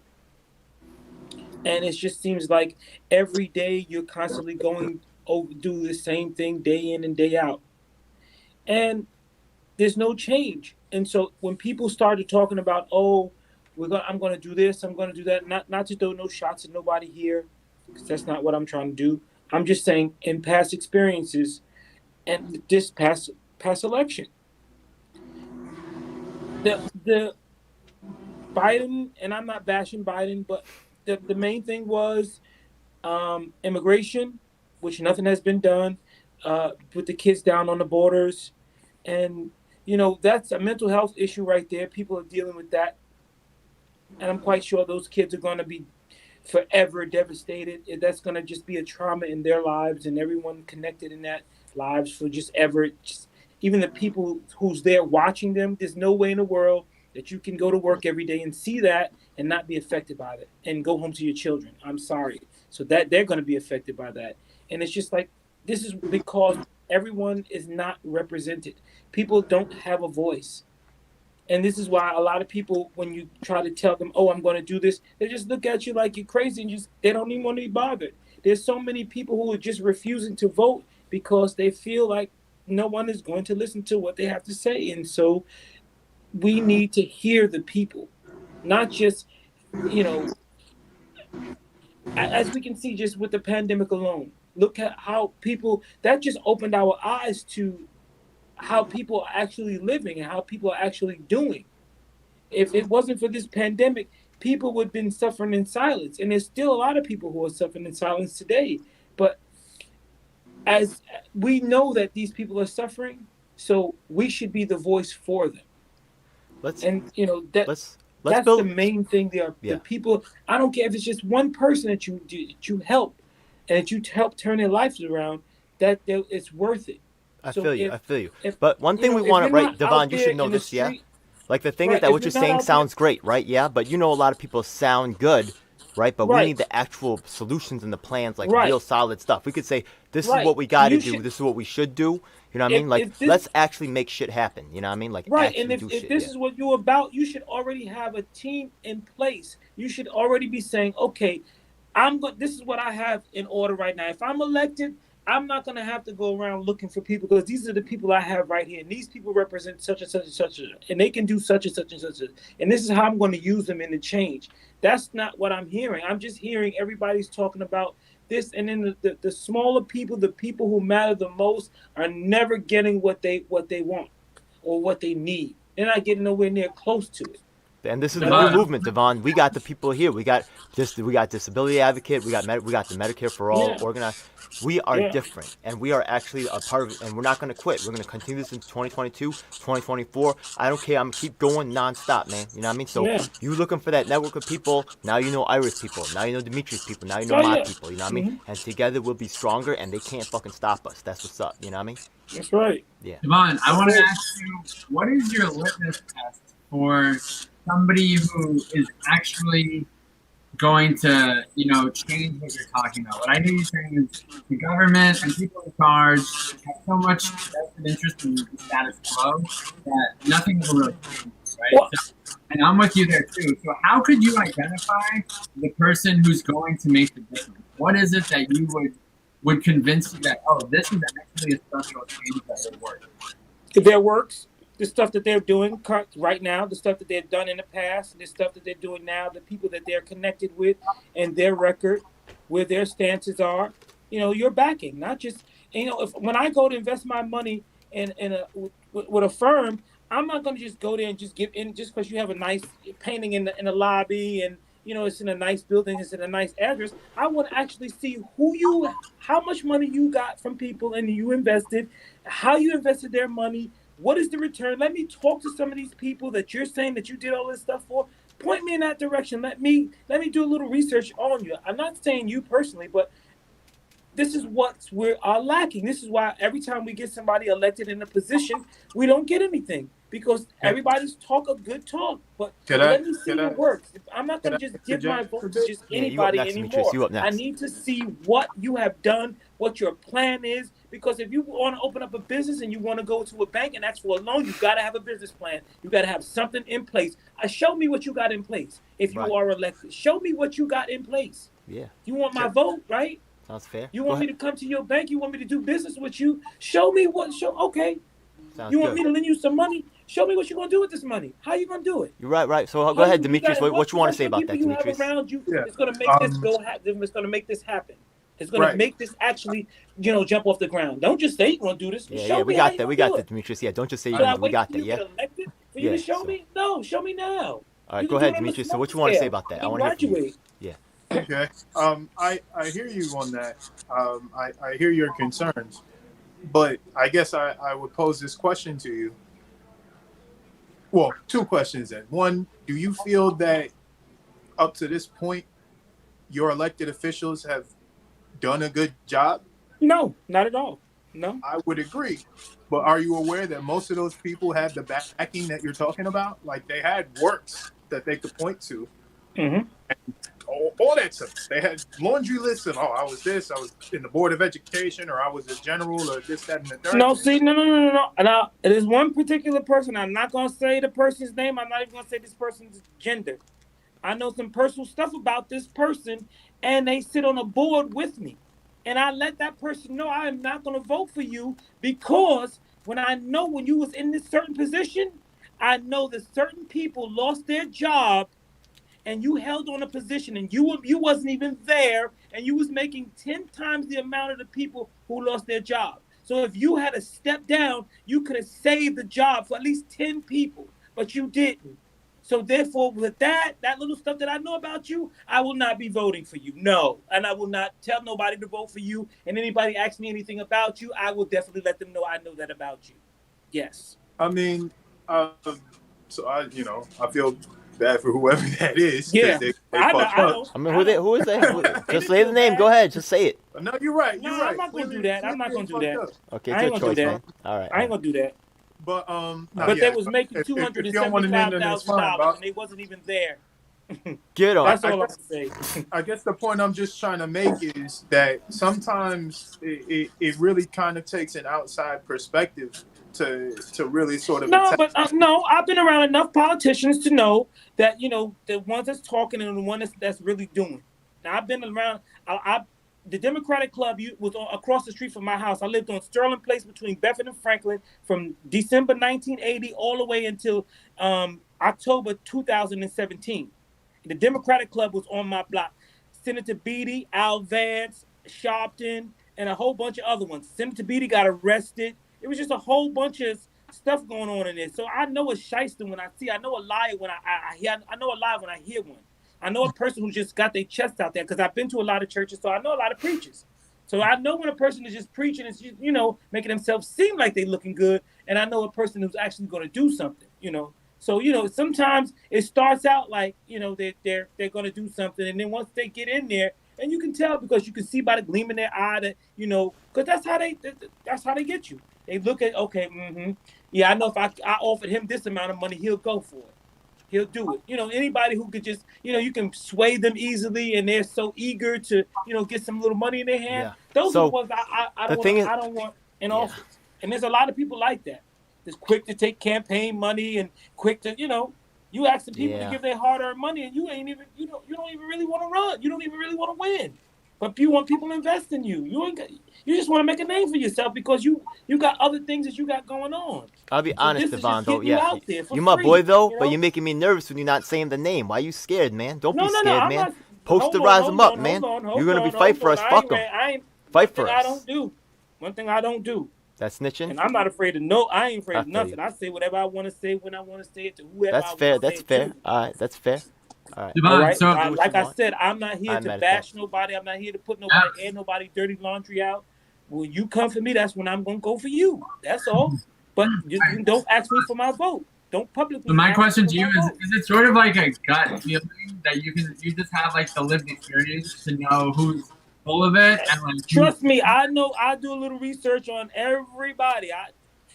Listen, and I know when people are just bashing the person or again. Just like, you can do, it's only $30 to do a background check on somebody. $30. It ain't nothing. That ain't nothing. You're running for office, though. That's not, and all that stuff is public information anyway. Shoot. You can easily find somebody that knows something about somebody.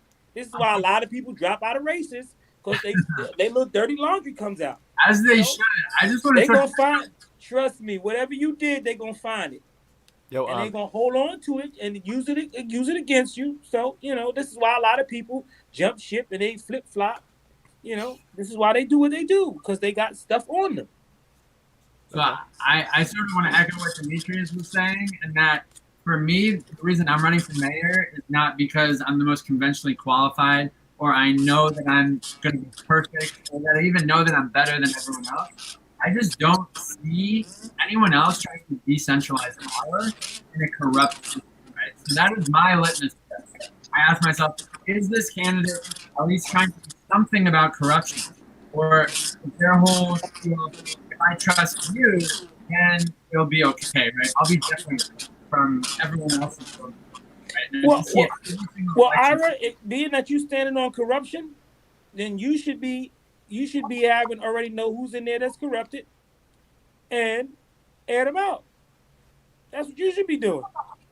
You want me to air out the people's? And listen, so Jack, you've been in there. You've been doing such and such. I want you out of there. I need him out of there. Jack got to get out of there. Air them out. You just don't just say this corrupted. Show who's corrupted.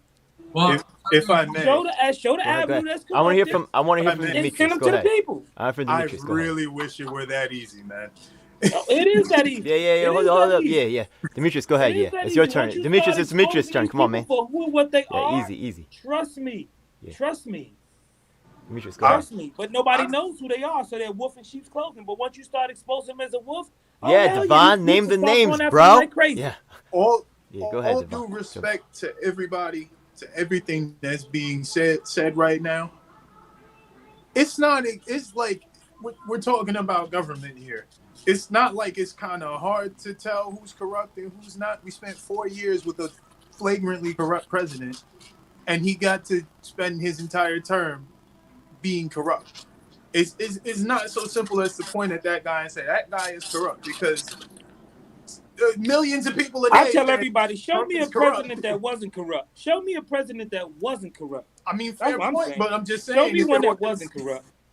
Show me one. Okay, but I don't hear any. How are you guys going to fix the situation, right? Yeah. What are you guys going to do different that's going to be different this time? We're electing you for a reason, right? What's different about you guys? I hear from Ira, right? He says that there's going to be a mass vote, right? But for you guys, right? You guys are just going to recognize them. People in the past might have recognized. What are you guys going to do different? How are you guys going to solve it? Right. Well, so I'm like I said, I'm running for council. Yeah. It's tough because, ironically, New York's council is one of the most progressive in the country, and is one of the better ones in the country, and it's still like somehow like the incumbent Bill Perkins. I mentioned this with you in our last interview, but like, what has Bill Perkins done? And my information was wrong. He said he wasn't going to run, and then out of nowhere, the motherfucker managed to get petitioned and on the ballot in like a week. Yeah. Like, after we knew he wasn't running. So, like, that's corruption. Like, that guy is clearly he's shiesty. He's sneaky. So that's somebody we need. Everybody needs to know that this is what you said you was, so you flip flop. We can't trust you. You say you want to do something and you do it. You come right behind us, and that's somebody that we need to know. Here's a question for you guys. Right? Okay, so we want to talk about, right? You got corruption at the big level, right? At some mayor or something, right? Could be, right? You got corruption, maybe could be like those doctors at the individual level. You know what I mean? Like breaking off the system. So the thing is that we need to have a multi-tiered approach, one that not only addresses the mayor, right? And one thing that I like about Devon, one thing that I like about Demetrius, is that you guys are a little bit more skeptical, because you guys have been ripped off by a bunch of bullshit-ass politicians lying, saying one thing right out the other one. And you guys both have a little bit more skeptical approaches, which I do share, right? I like Ira because he's got a very clear vision about what he wants to do, right? Versus just saying like, these are problems, right? Everybody knows it's a problem, but how do you got to do something to solve it? You get what I mean? So, but you also got to be aware of the problem as well, right? Yeah, if you're not able to detect, right, the bullshit, you know what I mean? That's right, by being in the position where we more like to go up against the bullshit. So let's focus on cleaning up the mayors a little bit easier, right? Because that's one person. But how are you going to address the framework of corrupt doctors out there that have been used to taking the pharmaceutical money, that have gotten traditionalized, right? That have made victimizing their patients an everyday thing? How are you going to clean, the big one? Okay, you clean that, but that's not the problem. The problem is all the roots, right? You just cut the stem, but the roots of corruption are all still down there. All those doctors, all those pharmaceutical sales reps, and all that other crap, right? How are you going to clear that out? Here's what I know. I know you cannot have corruption where there is no power, right? How could people without power be corrupt? They have no authority to make decisions that don't represent anyone else, much less themselves, right? So that's, to me, what decentralizing power would fix. Like, if all those doctors just didn't even really have a way of buying the influence in the first place. If there was no influence to buy, right? How could our democracy be sold? If all the doctors come to me and they're like, Ira, I'm going to give you $3 million for your next campaign. All you have to do is sign this bill that's going to allow us to give kickbacks and streamline our products and make it tougher for the competition. Well, it's not even them interacting with you, right? It's them interacting with their patients and giving them medications they don't need so they can profit for themselves. How are you going to stop that? Laws allow that. The laws allow them to do that so often, right? And that comes from the government and the politicians basically creating a system that is rigged against people who didn't buy influence. So I think if you really want to fix corruption at its root, the root is the laws themselves. Laws are not just, fun little games and virtue signaling we throw out at election time to make it seem like I care. It's like, no, this is a serious rule that we're passing because there's a serious problem we're trying to fix. And I think corruption is going to manifest in so many infinite ways that the best way to do is just go to the root and say, there needs to be a fair distribution of power. So it's harder in the first place to even pass a law that doesn't serve everyone equally. Yeah. I liked what Demetrius said earlier about the system being rigged. They've been putting mandatory jail times on us. I almost feel like, I don't think it's right to have mandatory jail sentences, but these doctors who be screwing us up, man, I want them to pay. I want them to suffer like we've suffered. Maybe that's a little vindictive, but I'm so angry about what. No, I feel like if they were put in the position that they would better understand. Yeah. If they had to live under the conditions that people were living under, and they had to actually see what it is that people were actually having to go through every day and what they would have to actually eat. And this is the reason why healthcare is so important and why, fresh produce is so important, because look at what the people are eating in the neighborhoods.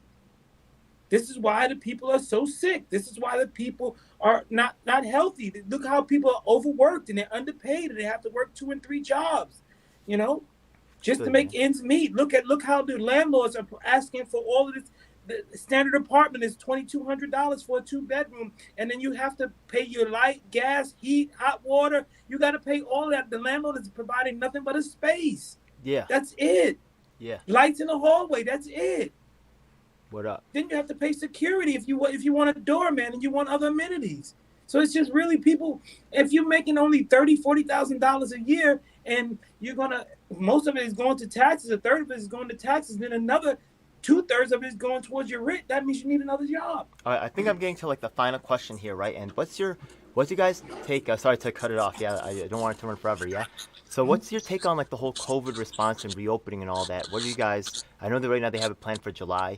You guys support that? Think it's right, wrong? I don't know. What do you guys think? I honestly, I think we do need to open back up. I'm people's choice. But if I'm in public, I'm going to be wearing a mask. If I'm around a lot of people, I'm going to be wearing a mask. And I'll just go from there. So far, so good. I knock on wood. I haven't had any COVID. I haven't had any symptoms. Since this thing started. I've been going out every day. I've been, doing my normal everyday thing. And thank God I'm still, here. But I honestly believe, because these nursing homes, these hospitals, they've not reported all of the deaths that they had. And I know for a fact my brother's a paraplegic. He's paralyzed from the neck down. It costs insurance $82,000 every month. And in his facility alone, it was 125 deaths. So if you look at it, that's 125. So basically, they're almost like somewhere around $7 to $8 million a year per patient. I mean, a little over $1 million a year per patient. So if you had 100 of them die, that's a month. So that's $100 million you're saving in healthcare a month. Yeah, healthcare has become a money machine. I honestly believe this thing was designed to target people that was a burden to healthcare, a burden to a lot of different things. And I know for a fact that a lot of the hospitals were understaffed because a lot of the doctors and staff that were in the hospitals were foreign people. And during the crisis, a lot of people were deported and a lot of people opted out of coming to work. So they were understaffed. So even if you were sick, you were just basically left there to die because there was nobody there to really help you. They didn't have the proper, procedures. They just weren't prepared for it at all. And that just goes to show that how far out of touch we are with so many things when it comes to healthcare, when it comes to people, when it comes to food, when it comes to necessities, because everybody bashes Mexicans, but they're the ones out there in the fields picking our produce. They're the ones planting our crops. Nobody's else lined up to do it. So when you send all of them back, now who do we have to do these jobs now? Just so you know, we actually now have. That you want to, now that you want to deport everybody that's doing these jobs, who's going to do it now? We got separate debates coming up on the topic of education reform. We got a labor panel coming up, panel discussion coming up. That's actually a great one that you brought up, the immigrants' rights. We do have several candidates that are working on immigrants' issues. My great-grandparents were sharecroppers, yeah. and they made out of the house. The land is still we still own it, but we haven't seen any money off the land. And all they ever did was work because there's really no money in farming. You would have to today, if you were to pay somebody to be a farmer, you would have to give them at least $30-$40. I understand that, but I also want to get the other candidates their position on the COVID reopening and the response to the whole thing. What's the plan for reopening? What's the status on the vaccine and reopening? Stuff like that. Yeah. So go ahead. Let's or maybe you guys want to debate or talk about that particular issue. Yeah. I want to close that out before we finish. Yeah, I can just give my thoughts on that, just for everyone to know. So obviously it's safer now than it's ever been to open up. The vaccination rollout has been better than I thought it would be. A decent portion of the city is vaccinated. I'm vaccinated. My whole family's vaccinated. I'm a Knicks fan. So I happen to know they're about to open up Madison Square Garden to 12,000 people for the playoffs. Go Knicks! Knicks in 6 against the Hawks. But all of that is good news. It's pleasant news, especially after the year we had. But still, I am a person who advocates for caution when we're fucking with lives, human lives. So I'm not a fan of any complete reopening until we're in a post-COVID world.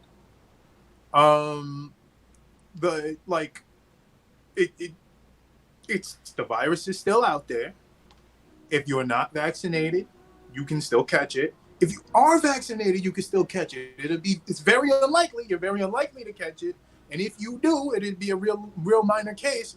But the virus is so dangerous that even being immune to it isn't even really immune. I understand. So let's be specific about what is the plans you could say that it's dangerous, but do you want them to wear masks for a certain longer? You said until the virus is gone. So is that your hard answer? Once the virus is gone, then we have total reopening. That's the I like our kind of slow. I like our sort of slow sort of opening up thing that we're doing. I think that's fine.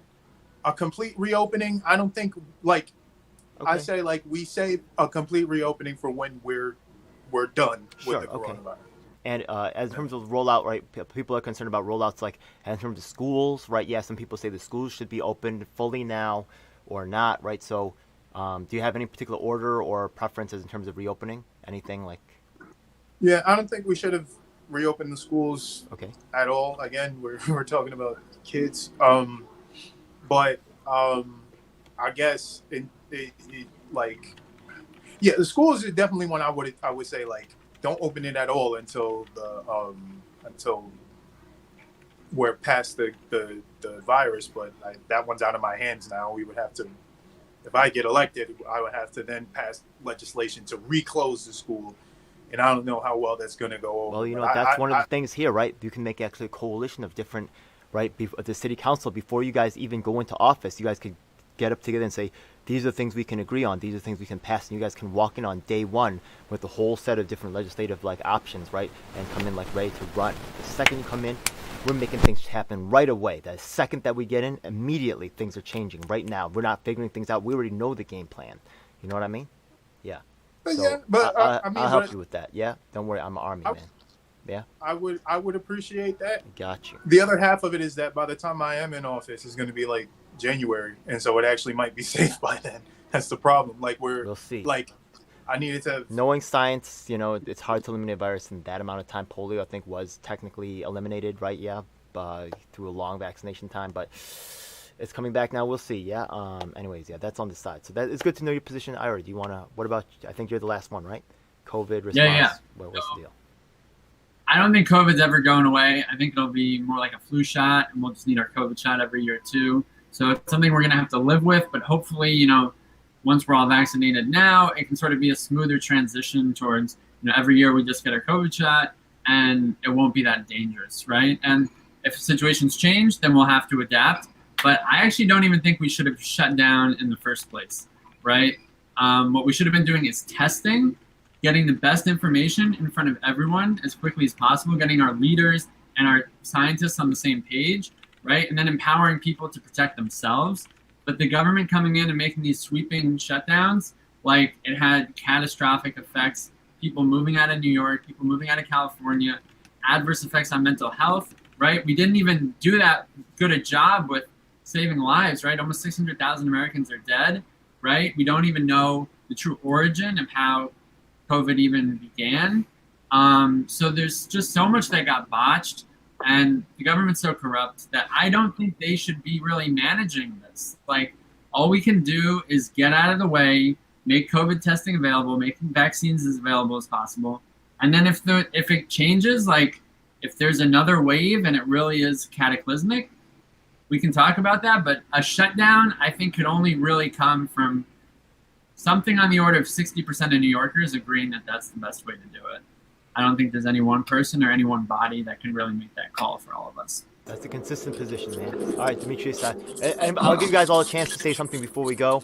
I mean, I don't want to, if you guys had something else, so go ahead, Demetrius. Yeah. I kind of wanted to respond directly to Ira. Is that Sure. okay? Absolutely, yeah, please. Yeah. Right. Yeah, I don't want to let anybody say anything and just not give it a chance to respond. Right. Absolutely. Thank you. Please. So,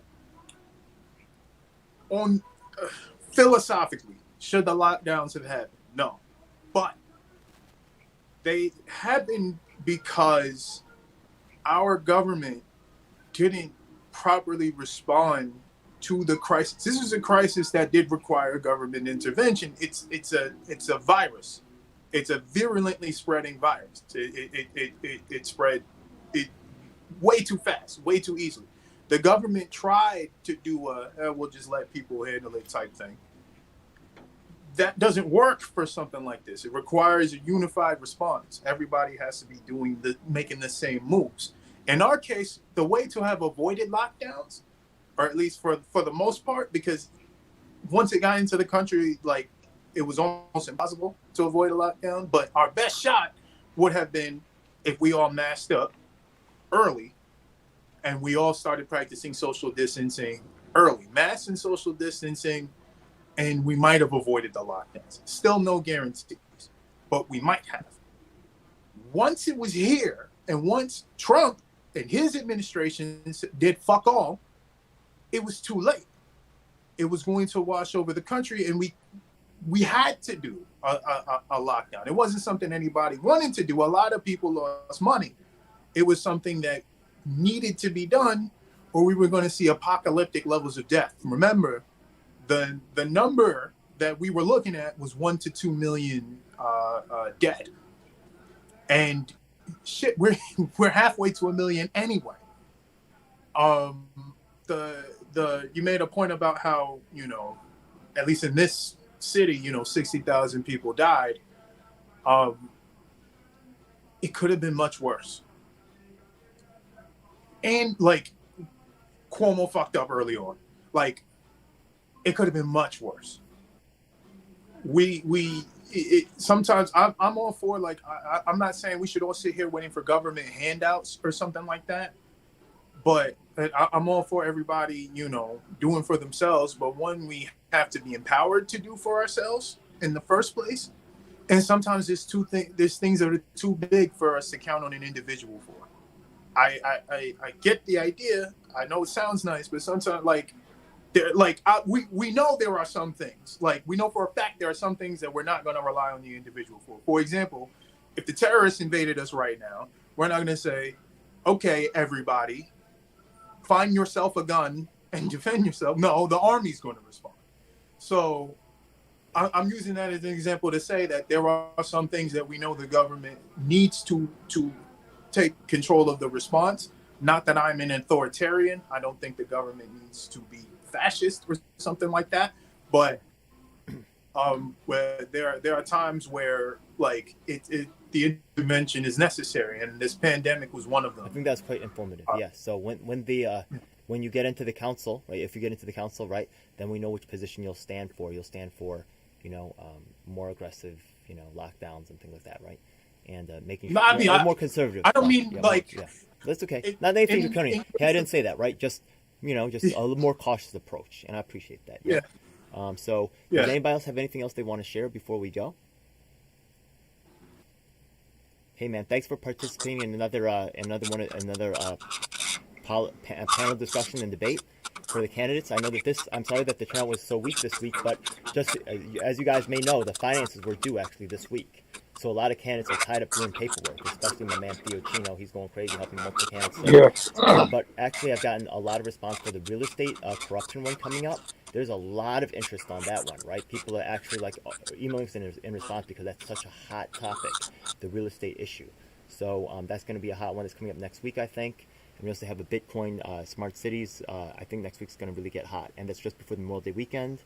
So let's really create a lot of content out there so we can really start to get you guys some real exposure here, because we can't just listen to the people that they try to feed us, you know what I mean? And I really like a lot of the discussion we had today.